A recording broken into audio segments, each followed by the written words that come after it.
ఒక విషయాన్ని మనకు అర్థమయ్యేలా చెప్పడం కొందరికే సాధ్యం.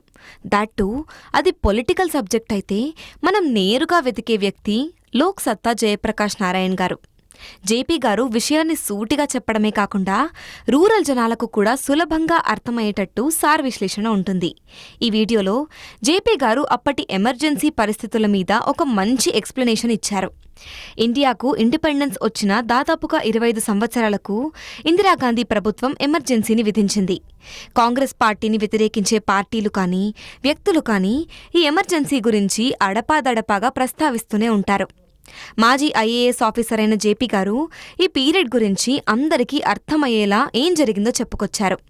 ఈ వీడియోలో బీబీసీ రేడియో గురించి, దూరదర్శన్ గురించి చెప్తూ ఆ కాలంలోనే వారు ప్రపంచ వార్తలను ఎలా తెలుసుకునేవారో వివరించారు.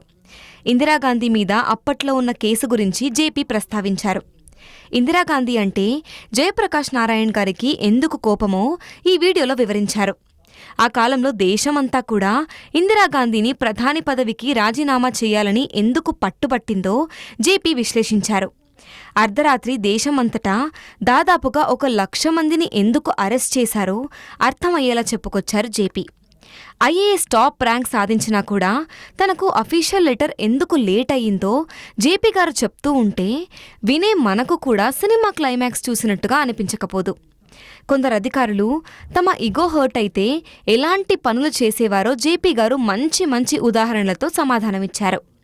ఫ్యామిలీ ప్లానింగ్ ఆపరేషన్స్ గురించి ఆశ్చర్యం గలిపే వివరాలను అందించారు జయప్రకాష్ నారాయణ్ గారు.